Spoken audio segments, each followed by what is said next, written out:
শুধুমাত্র চাল দিয়েই জালিদার একদম নরম তুলতুলে সরু চাকলি মানেই হচ্ছে একদম পাতলা পাতলা। যেমনই দেখতে জালিদার হয়, খেতে ভীষণই লাগে, তাও আবার যদি থাকে খেজুর গুড়, ভীষণই মজাদার হয়।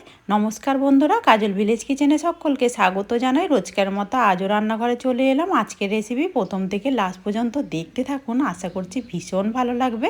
তো চলুন তাইলে শুরু করা। তো এখানে দেখতে পাচ্ছ, আমি এখানে আতপ চালটা বেশ 3 ঘন্টা মতো হয়েছে ভিজিয়ে রেখে দিয়েছিলাম। এরকম তোমরা যদি চালটা ভিজিয়ে করো তাহলে কিন্তু সরু চাকলি পিঠেগুলো খেতে বেশ দারুণ লাগবে। তার জন্য এখানে নিয়ে নেব আমি একটা মিক্সিং জার।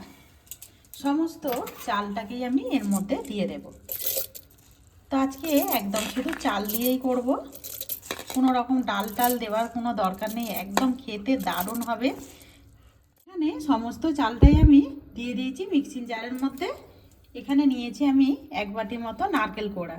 তো এটা তোমাদের হাতের সামনে যদি থাকে তাহলে কিন্তু দেবে, না হলে দেবার দরকার নেই। নারকেলটা দিলে খেতে ভীষণই দারুণ লাগবে। এবারে সমস্ত নারকেল কোড়াটাই আমি এর মধ্যে দিয়ে দেব। তো আমি এখানে আতপ চালের যেহেতু করছি, তোমরা চাইলে সিদ্ধ চালেরও করতে পারো।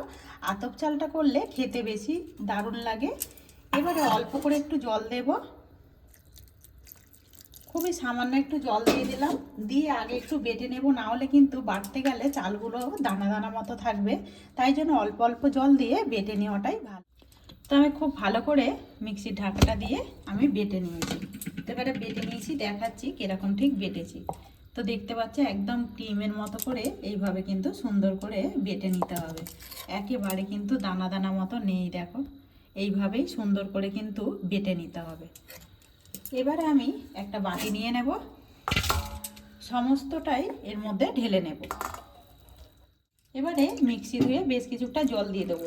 এটা কিন্তু আমি হালকা কুসুম জল করে নিয়েছি, একটু হালকা করে গরম জল দিলে পরে ভালো হবে। তো আমি এর মধ্যে আরও একটু জল দিয়ে দেব। তো একেবারে কিন্তু বলেইছি আগে, জলটা কিন্তু ব্যবহার করবে না, অল্প অল্প করে জল দিতে হবে। আগে একটু ফেটে নেব। খুব ভালো করে আমি এটাকে গুলে নিয়েছি। এবার এখানে দিয়ে দেব স্বাদ মতো লবণ বা মাপ মতো লবণ। লবণটা তোমরা কিন্তু তোমাদের মাপ মতোই এখানে ব্যবহার করবে। তো এই দেখতেই পাচ্ছ গোলাটা কিন্তু বেশ ঘন রয়েছে, এত ঘন কিন্তু হবে না সরু চাকলি পিঠে, একদম একটু পাতলা মতো হয়। তো আমি এর মধ্যে আরও একটু জল দিয়ে দেবো, আগে থেকে আমি বেশ গরম করে রেখেছি। দিয়ে দিলাম আমি আরও হাফ কাপের মতো জল, দিয়ে আবারও আমি গোলাটাকে খুব ভালো করে গুলে নেব।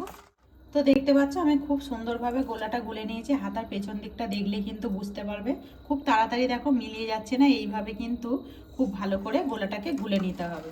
চলো এবারে রেডি করে নিয়ে যাক টিফিনগুলো। অপরদিকে আমি একটা কড়া গরম হতে বসিয়ে দিয়েছি। তোমরা চাইলে এগুলো কিন্তু যে কোনো কড়ার মধ্যে ভেজে নিতে পারো, ননস্টিকের কড়াতে বেশ দারুণ হবে, তাওয়া থাকলে তো আরও ভালো হবে। আমি একটু ছোট ছোট মাপের করব বলে তাই জন্য একটা এরকম কড়া বসিয়ে দিয়েছি। এবার এইখানে একটু নিয়েছি টিস্যু পেপার, সামান্য একটু সাদা তেল দিয়ে দেব, দিয়ে এইটাকে আবার মুছে দেব যাতে করে না তেলটা ঢাকে।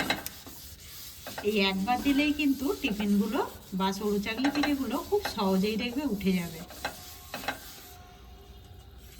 খুব ভালো করে আমি মুছে নিলাম। এবারে যেই গোলাটা ছিল একবার খুব ভালো করে এইভাবে নাড়িয়ে নেব। যেহেতু চালের গুঁড়ো রয়েছে, নারকেল রয়েছে, এটা কিন্তু চালের গুঁড়োটা নিচের দিকে বসে যাবে। যতবারই দেবে করার মধ্যে ততবারই কিন্তু এইভাবে নাড়িয়ে নিতে হবে। এখান থেকে এক হাতা গোলা নিয়ে নেব, মাছ বরাবর এইভাবে দিয়ে দেবো, দিয়ে এভাবে একটু, তো দেখতে পাচ্ছ কয়েক মিনিটের মধ্যেই দেখতে পাবে। এই সময় কিন্তু গ্যাসটাকে একদম আস্তে রাখবো। কয়েক মিনিটের মধ্যেই দেখতে পাবে কত সুন্দরভাবে দেখো একদম ওপরটা শুকিয়ে এসছে, ধারগুলো কিন্তু ছাড়তে শুরু করে দিয়েছে এটা। আর এটা 2 পিঠ করার একেবারেই দরকার নেই, এটা 1 পিঠ করলেই হয়ে যাবে। কত সুন্দর জালিদার। আর সরু চাকলি মানে হচ্ছে এরকম সরু সরু বা পাতলা পাতলা রুটি, খেতে ভীষণই লাগবে ভালো। যদি থাকে খেজুর গুড় তাহলে তো একদম বেশ রাতে ডিনারটা একেবারেই জমে যাবে। দেখতে পাচ্ছ কতটা পাতলা আর কতটা জালিদার হয়েছে, খেতে ভীষণই দারুণ লাগবে। তো এইভাবে আমি আরও একটা করে দেখিয়ে দিচ্ছি। তো আরও একবার আমি ওই একই কাগজটা দেখতে পাচ্ছ নিয়ে নিয়েছি, একটু মুছে নেব। মুছে নিয়ে ঠিক ওই একইভাবে যেইভাবে বলেছিলাম গোলাটাকে ঠিক এইভাবে একটু নাড়িয়ে নেব। তারপরে এখান থেকে এক হাতা তুলে নিয়ে ঠিক এইভাবে দিয়ে দেবো। আর এই সময় আমি গ্যাসটাকে আগেই বলেছি একটু আস্তে রেখেছি, একটু চারিদিকে এইভাবে ছিটিয়ে দেব। মিনিটের মধ্যেই দেখবে এইভাবে যেমন শুকিয়ে আসবে, আর যেমনই জালিদার হয়েছে ভীষণই দেখো পাতলা হয়েছে, সাইডগুলো কিন্তু ছাড়তে শুরু করে দিয়েছে, দেখতেই পাচ্ছ। এইভাবে আমি এই রুটিটাকেও তুলে নেব। এটা কিন্তু এক পিঠ করলেই হয়ে যাবে, একদম দুটো রুটি হয়ে গেল। একইভাবে সরু চাকলি পিঠেগুলো রেডি করে নিয়ে ফিরে আসছি। কতটা সহজে একদম চটজলদি একদম পাতলা পাতলা সরু চাকলি পিঠে, তাও আবার বাড়িতে থাকা কিছু উপকরণ দিয়ে। আজকের রেসিপি আপনাদের কীরকম লাগলো অতি অবশ্যই বলবেন। সমস্ত সরু চাকলি পিঠাগুলো রেডি করে নিয়ে ফিরে এলাম। তো দেখতেই পাচ্ছ যেমনই জালিদার হয়েছে তেমনই কিন্তু নরম একদম কাগজের মতো।